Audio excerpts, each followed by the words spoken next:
Okay guys, well I got my kit in. This is the Harbach multi-key version 2.4. Pretty much I'm going to have to do something with the lighting here. But anyway, it comes in a kit form. It's about $55 from Harbach itself. It comes with, well, put it like this, you're going to have fun putting this puzzle together. It doesn't seem like it's going to be very difficult, but there are a lot of really small parts in here, and you know how that goes. Anyway, when you first get it, you'll have to download the instruction manual straight from their website. It's a 7-page manual, and pretty much first thing you want to do is there's a inventory list at the very back that comes with it. So go through your inventory list, make sure that you have all the parts that you're supposed to have, and once you do that, just get it all laid out however you want it. Let's see, let me go ahead. But anyway, go ahead and get it all laid out how you want everything. That way it'd be easier for you to go through it. And once you get everything laid out, then pretty much you follow the step-by-step instructions right here on how to put it together and in what sequence to put it together.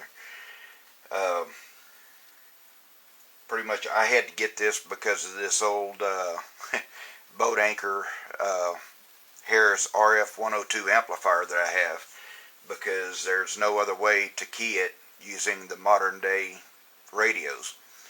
So anyway, I'm going to be doing videos throughout the build, just kind of on how to do it and what steps to take and whatnot. But once I get this done, then I've still got to wait for a antenna tuner that will hold enough wattage to be able to run with this amplifier. I was incorrect in thinking that the built-in tuner on this thing was an antenna tuner. It's actually a tuner for the plate, so that you can actually get your output wattage set correctly. So that's pretty much all that is. And so it was a good thing that I wasn't able to get it to figure out how to get it to key. I was close, but thank God it didn't work, because my Yaesu 857D would be no more if I would probably got it to have keyed. So anyway, I'm fixing to start working on getting this stuff laid out, where all I got to do is start flip it over and start soldering everything together. So whenever I actually start working on it, then I'll start another video. But anyway, everyone, have a great day. 73 to you. It's KD5ROB, and be looking for my next video. Okay guys, I'm back. Anyway, pretty much as you can see here, just for right now, I've got the resistors, the C1 or IC1, IC2, the PLA 140s in place. But as of right now, I haven't soldered anything together yet. I want to make sure I get it all right before I start soldering everything together. So I've just got everything, all the wires just bent over to hold everything in place for right now. And pretty much it's so far, I mean, I've got 10 pieces of the puzzle put together, and it's all step by step, very easily explained in the instructions. So I don't think it's going to be a real hard build, you know, overall. So I'm going to keep working on it bit by bit and do a little more video as I go. So right here, you're starting to see this thing come to life a little bit. So there you go. Hopefully that's a fairly decent shot of it. But anyway, just one piece at a time. The main thing is, don't get in a hurry, don't get frustrated. If you do get frustrated, go ahead and just set it down, walk away for a while, relax some, then come back to it at a later time, because when you start getting frustrated is when you're going to start making mistakes. And anything electronic, you let the magical blue smoke out, then you're really going to be frustrated. So anyway, I'm going to go ahead and get some more of this stuff put on the board, and then once I get enough of it put on, then I'll go into the soldering steps the way I do it. So anyway, we'll see y'all again here in a little bit. 73s from KD5 ROB.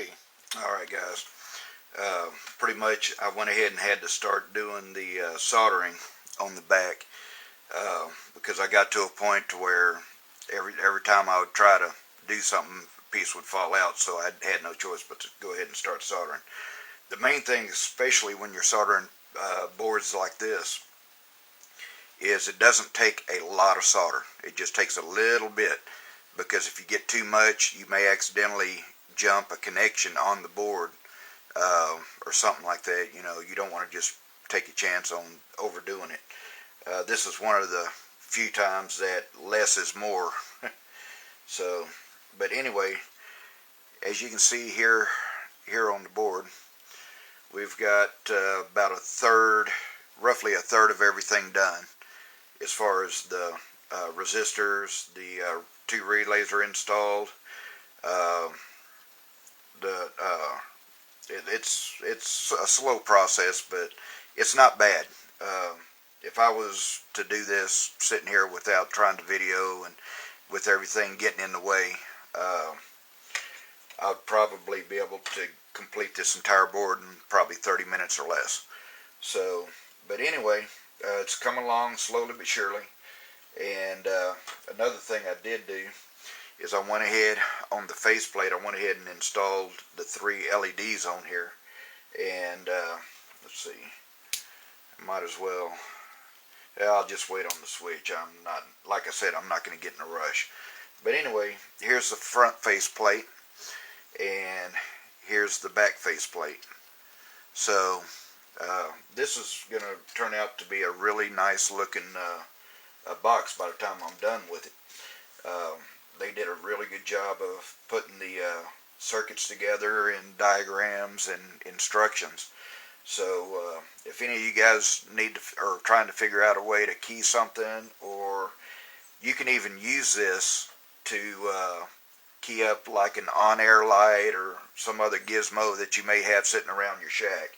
So it's going to be pretty neat, and I'm gonna play with it a little bit and see what all I can do with it, other than just keying the radio. Just for grins and giggles, I'm probably going to get me an on-air light to put up here in the my little cubby hole that I'm calling a shack right now. So but anyway, that'll be later on, you know, and all that kind of stuff. But pretty much I've still got a pretty good bit more to do, and as I go, like I said, I'm going to keep doing a video here and there to keep everybody up to date on how the build is coming and whatnot. So we'll see you in a bit.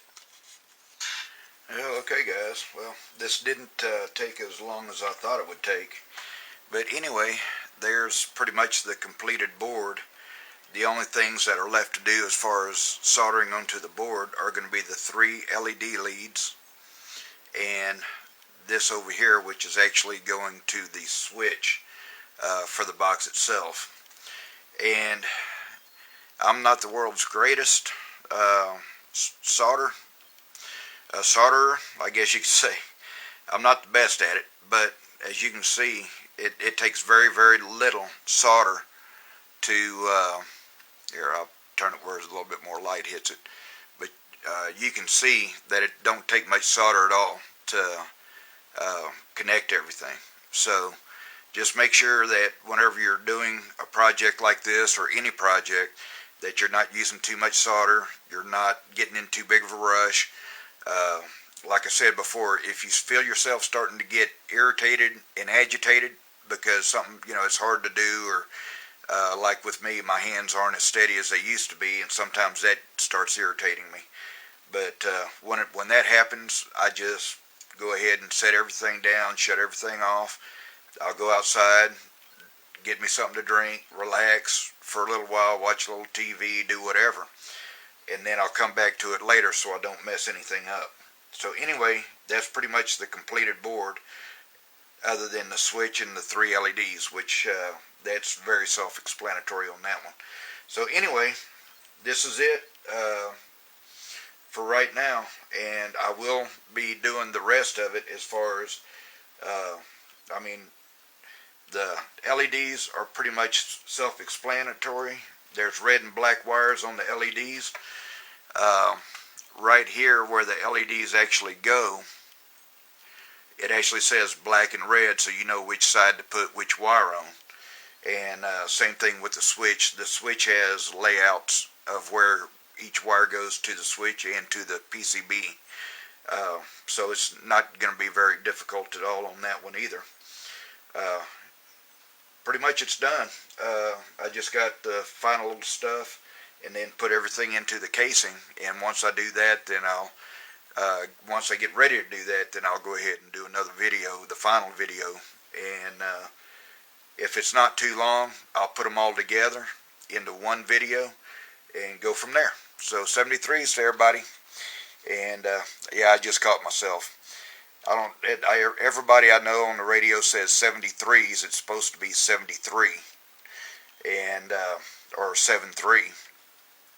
So another little thing that even I've got to work on. So y'all have a good day. 7-3 to you, and we'll catch you in a bit. Okay, guys, here's the finished product. Sorry that the lighting's not better than it is in here. I've only got one small lamp here that I'm working with. But anyway, pretty much you can see it's not a very large or very complicated board to put together. But from what I understand, this here is going to save my life when it comes to this amplifier. And if you look here on the back, you've got the radio input, amp 1, amp 2, auxiliary RCA, and then your power right here. So pretty much from here on out, everything's going to be done with RCA cables. So pretty much the only thing I have left to do is go ahead and put the cover on it, seal it up, and this project's finished. So 73 to you. If you need one, I will be putting up the website where I bought it. They have all different kind of stuff on there, so you may find a project or something on there that you want to get yourself building or something like that. So anyway, this here would have taken, I'm going to say, less than 30 minutes total if I wouldn't have been trying to video it. But anyway, it's pretty much all done. And we'll see you guys later. 7-3 from KD5 ROB.